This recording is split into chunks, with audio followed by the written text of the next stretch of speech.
Aujourd'hui, à Sans filtre, on va parler du marché immobilier de juillet 2023.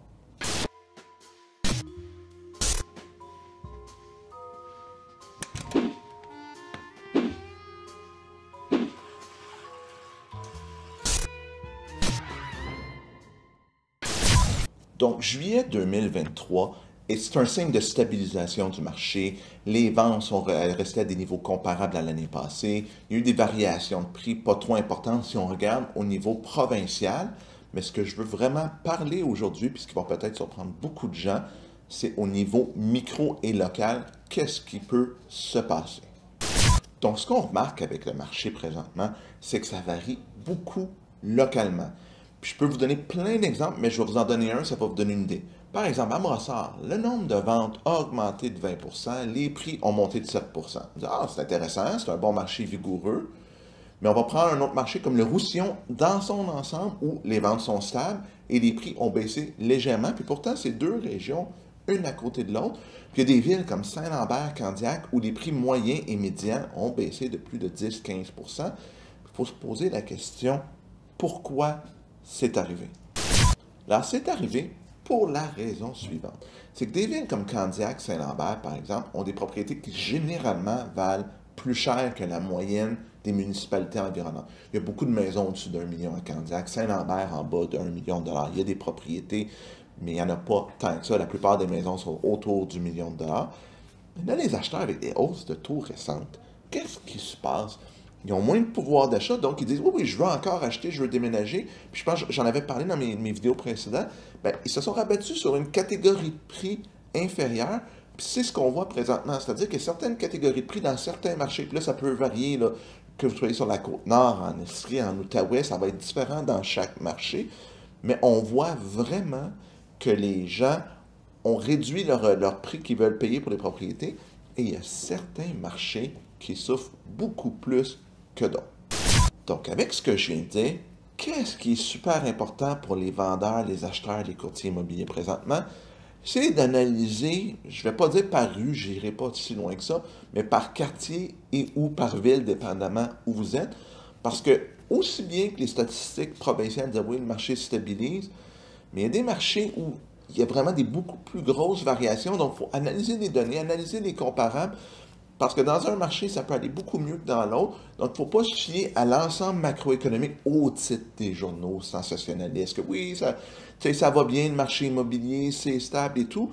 Peut-être que ça va bien à Chicoutimi, mais qu'à Jonquière, ça va mal. Donc, il faut vraiment aller pousser une analyse microscopique du marché et des comparables pour comprendre comment mettre la propriété en vente ou quelle propriété acheter, savoir comment le marché dans lequel on est, soit comme acheteur ou comme vendeur, comment il se comporte.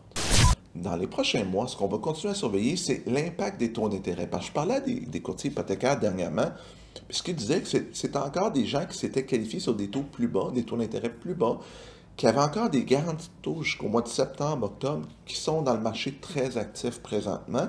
Il y a des nouvelles demandes, mais il y en a un peu moins. Donc, est-ce que le marché est sur un genre de backlog, si on veut, de personnes qui étaient qualifiées à des taux plus bas? Est-ce qu'il va encore avoir la même activité à l'automne? C'est ce qu'il faut vraiment surveiller parce que les taux d'intérêt vont continuer à monter.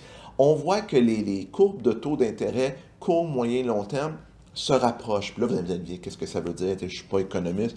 Je ne suis pas économiste, mais le principe des taux d'intérêt, c'est qu'ils sont basés sur les taux des obligations. Puis les taux court terme et long terme, l'écart s'est rétréci.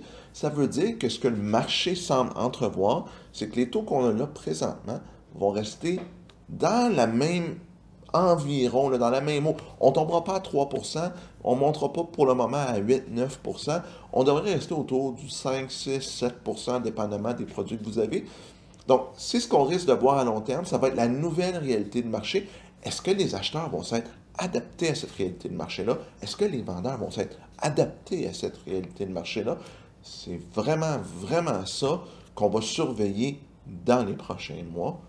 Ce qui va être aussi important de surveiller dans les prochains mois, c'est comment va l'économie. Là, les lumières commencent à être jaunes, rouges, on commence à voir des pertes d'emploi, on commence à voir des gens à l'endettement. Puis je parle à toutes sortes d'entrepreneurs, ils disent « Ah, mes prix montent, là, puis des fois, on voit que c'est un peu plus tranquille. » C'est pas Le calme plat, mais c'est un peu plus tranquille. Donc, est-ce que c'est une tendance qui va se poursuivre cet automne?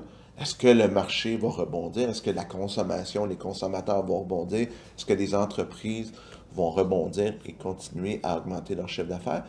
C'est ce qu'il va falloir suivre. Là. Suivez les nouvelles économiques dans les prochaines semaines, les prochains mois, parce que ça va être super important. C'est ce qui va dicter le marché immobilier de cet automne et de l'hiver prochain déjà. Parce que oui, on est en juillet, il faut penser déjà au marché fin 2023, début 2024, voir où est-ce qu'il s'en va. Donc, surveiller les nouvelles des prochaines semaines, des prochains mois, ça va être super important.